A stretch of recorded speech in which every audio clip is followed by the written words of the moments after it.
আসসালামু আলাইকুম প্রিয় পাঠক পাঠিকারা, শুরু করছি উপন্যাস প্রেমের নীলকাব্য, লেখিকা নওরিন কবির তিশা, পর্ব সংখ্যা 28, ভয়েস বাই আরবি। নীল উঠেছে ইফাজদের গাড়িতে। ফেরার পথে আর কোনো বাধা চায় না সে। তার গাড়িটাও ভঙ্গুরপ্রায় অবস্থায় বলা চলে। তার ওপর সে নিজেও ক্ষতবিক্ষত, তাই তিহুকে নিয়ে কোনো রকম ঝুঁকি নিতে নারাজ সে। গাড়ি চলেছে কাঙ্ক্ষিত গন্তব্যের উদ্দেশ্যে। ব্যাক সিটে পাশাপাশি বসে আছে নীল তিহু, ড্রাইভিং সিটে আসিফ। ব্যাস, তিনজনই। গাড়ির মধ্যম গতি চলমান।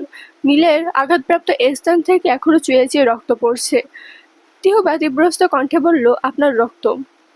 তিহুর যে রক্তে ফ্লোবিয়া আছে এটা নীল ভালো করে জানে, তবে গম্ভীর মুখে সে হাত ছাড়াতে গেলেই তিহু দ্রুত তার হাত আটকে বলল, দেখি কতটা কেটেছে। ইস, খুব যন্ত্রণা করছে তাই না? বোধহয়। সে নীলের দিকে তাকাতেই মলিন হাসল নীল, যেন তাচ্ছিল্য ঝরে পড়ছে তাতে। সামান্য কেটেছে বলে এত উদ্বিগ্নতা, অথচ অব্যক্ত অনুরক্তির সাথে যে তিলে তিলে আমার হৃদয়ের ক্ষরণ হচ্ছে, এর থেকেও তো শত যন্ত্রণা বুকে নিয়ে আমি প্রতি মুহূর্ত অনুভব করছি। সেটা কি কোনো খেয়াল আছে তোমার? নীলের কথার মর্ম না বুঝে তার দিকে বোকা দৃষ্টিতে চেয়ে রইল তিহু। নীলের তাচ্ছিল্যের হাসির ঊর্ধ্বে প্রসারিত হলো। দৃষ্টি সরিয়ে বাহির পানে চাইল সে। তিহু উদাসীন দৃষ্টিতে চেয়ে রইল তার দিকে।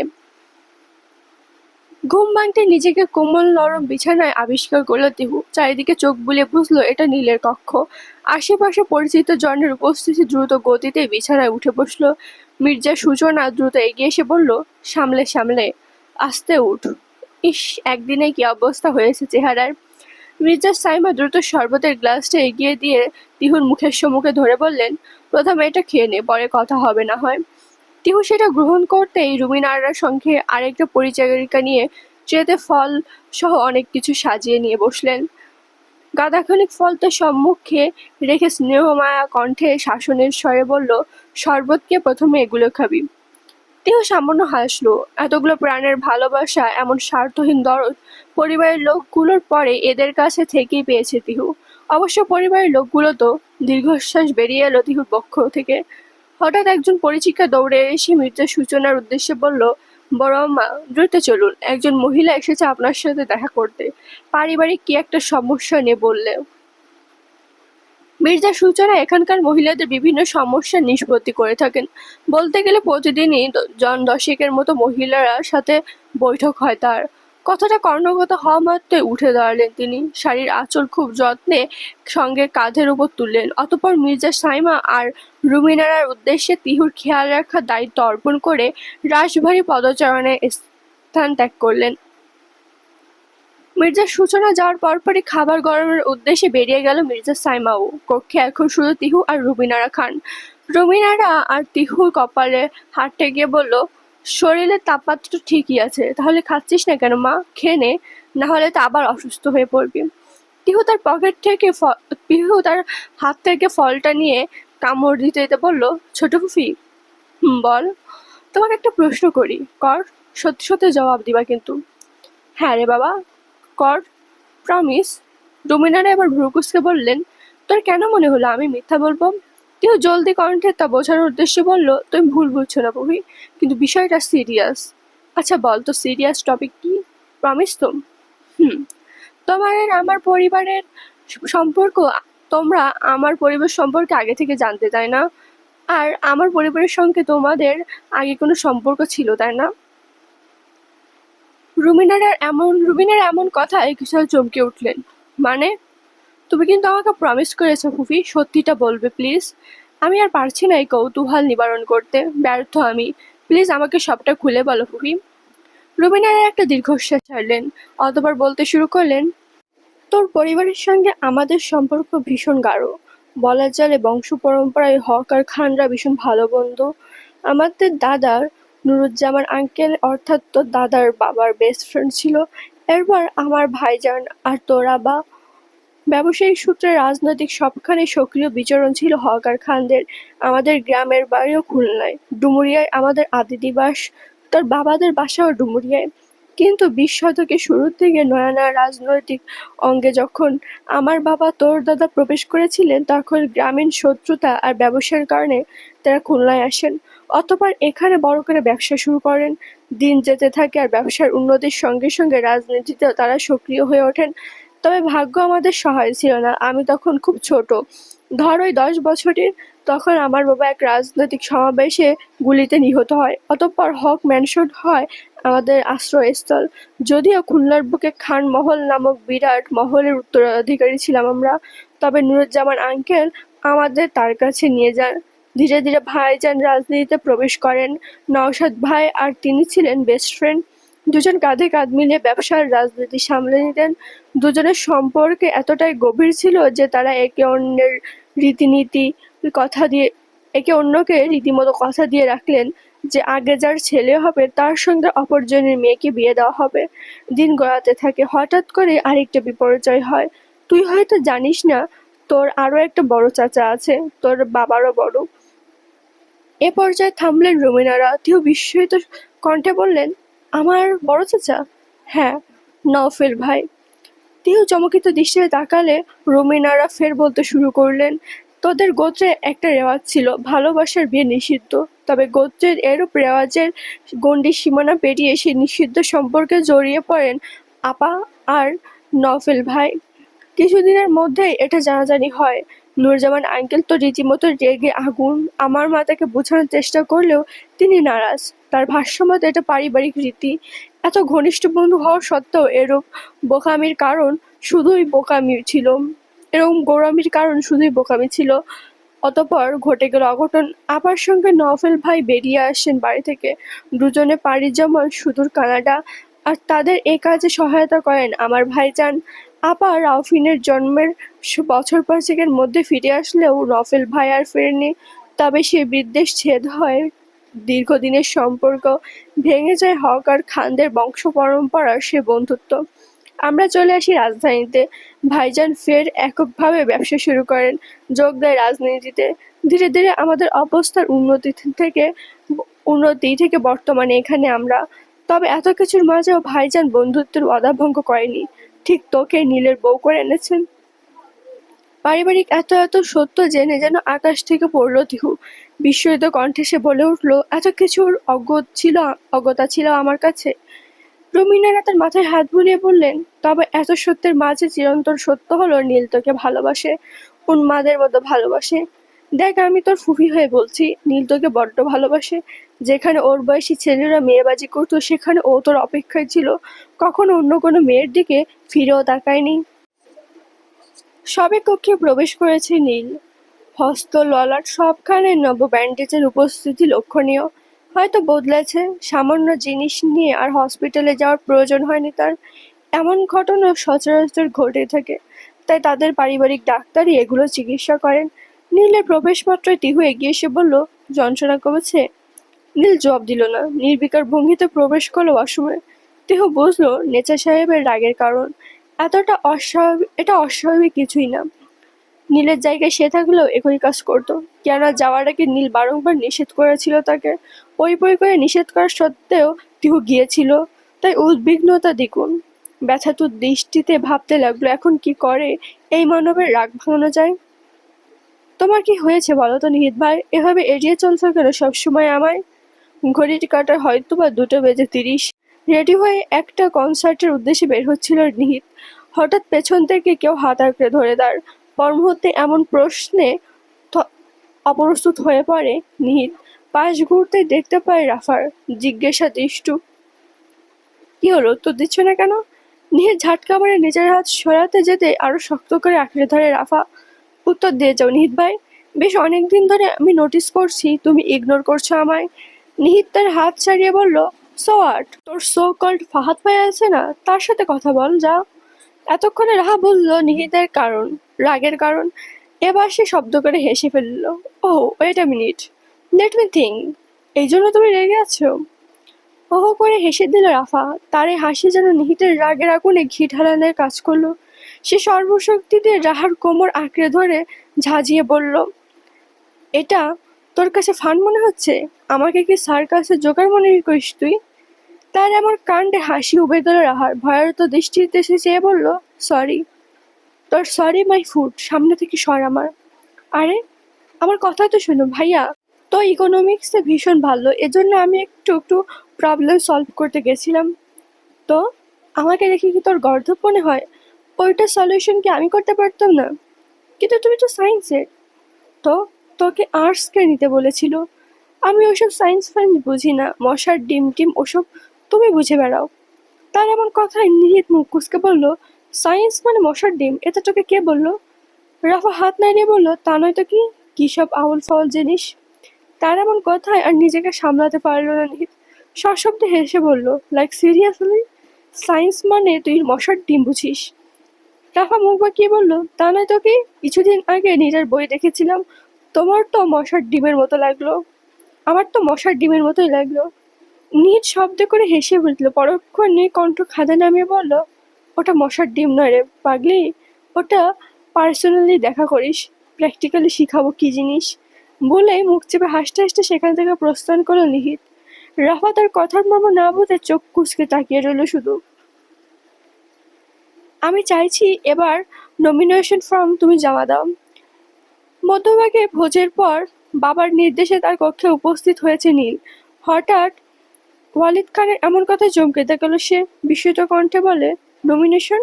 বাবা তুমি কি বলছো? নির্বাচন হতে আর মাত্র ৪৫ দিন বাকি, ফর্ম জমা দেওয়ার শেষ দিন তো প্রায় চলেই এসেছে।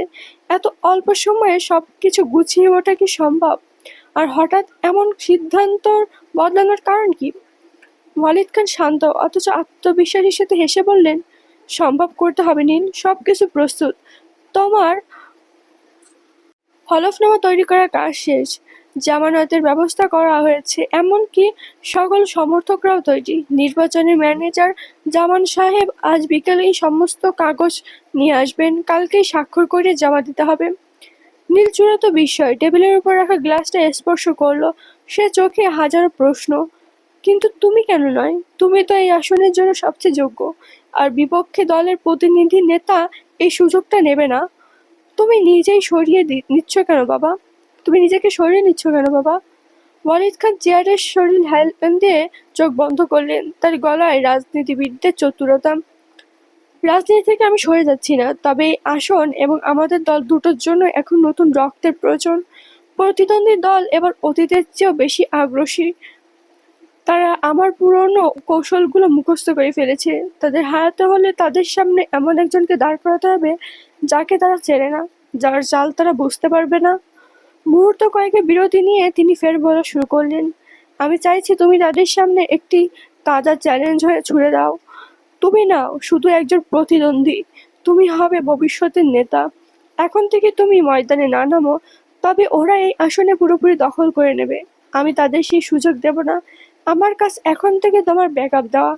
এটা শুধু নির্বাচন যেটা নয়, বিপক্ষী প্রতিদ্বন্দ্বী হিসেবে ভবিষ্যতে তোমাকে প্রতিষ্ঠা করার প্রথম পদক্ষেপ।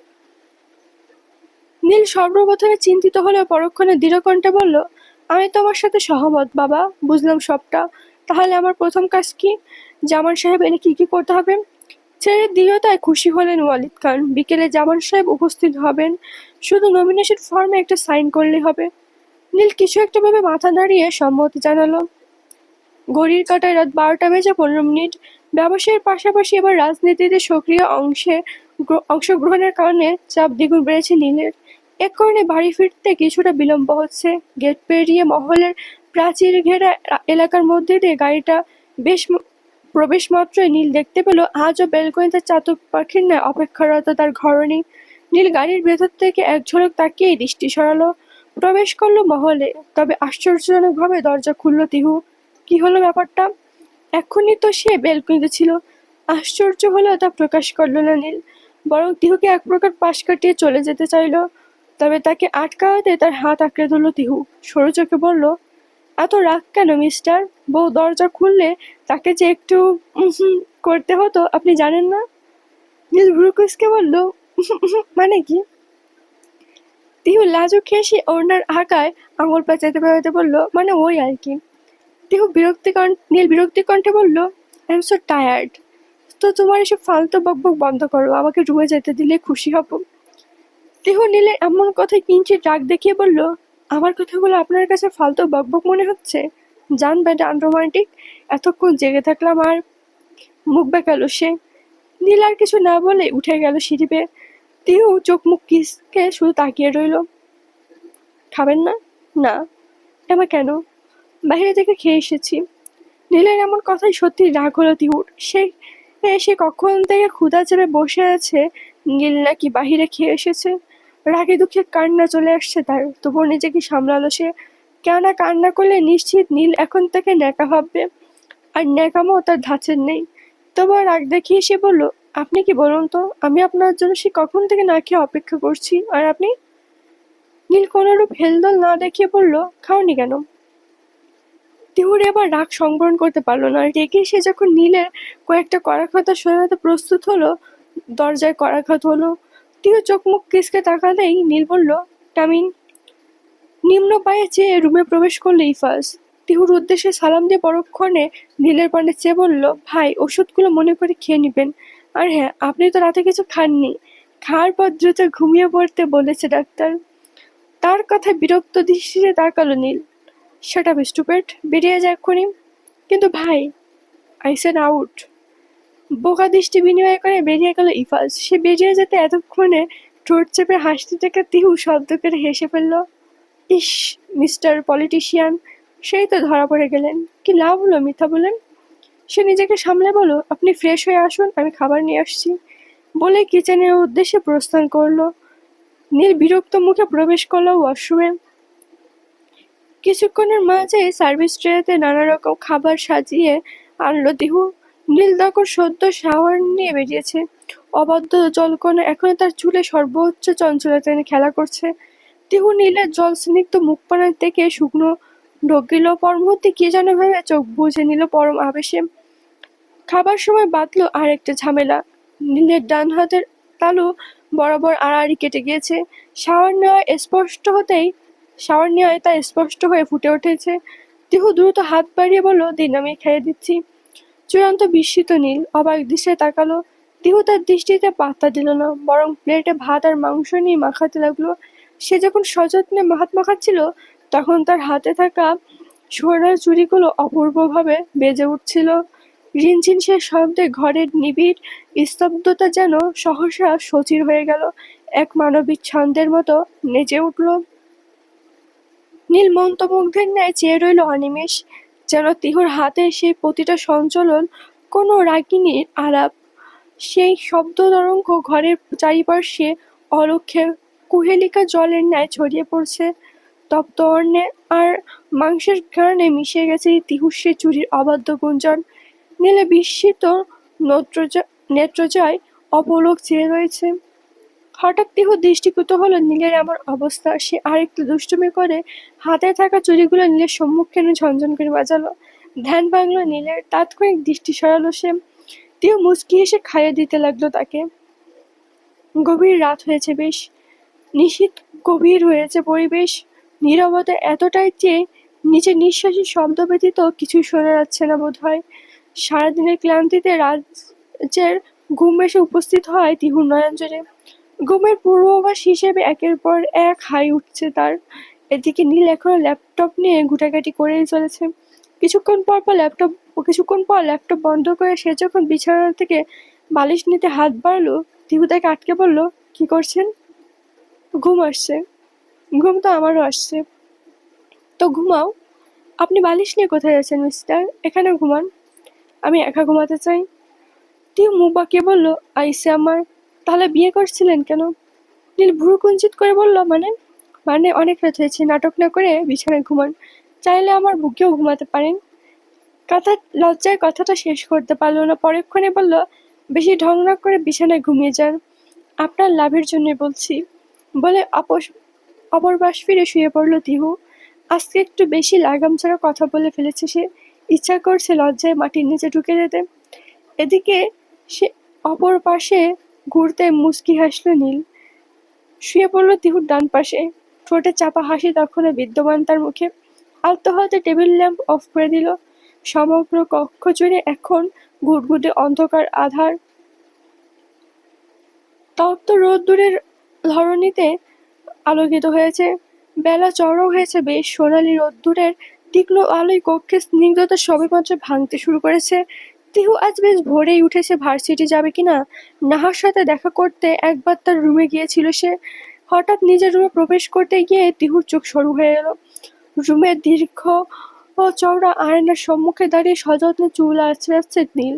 তিহুর হাতে থাকা ফোনটা ঘাঁটতে ঘাঁটতে আর চোখে এক ঝলক আয়না দেখলো। তবে আয়নার তিহুর প্রতিচ্ছবি দেখার পর নীল ভ্রুক্ষেপহীন, যেন নিজের প্রতিচ্ছবিতে সে মগ্ন। এরপরই সে পাশে থাকা একটা কালো সোনালি বোতল তুলে নিল। ফুস করে একটা শব্দে বোতল থেকে সুগন্ধি একটা ঘ্রাণ আস্তরণ সারা ঘরে ছড়িয়ে পড়ল।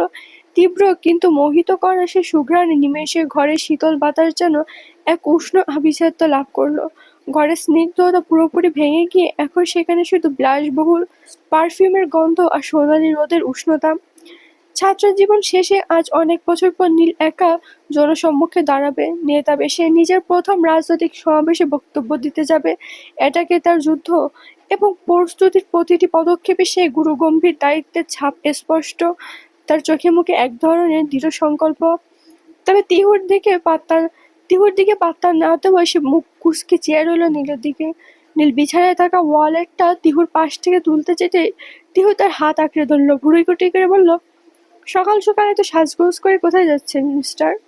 নীল তার ওয়ালেটটা হাতে তুলে বলল, listen, I am already too much handsome, so I don't need extra care, got it?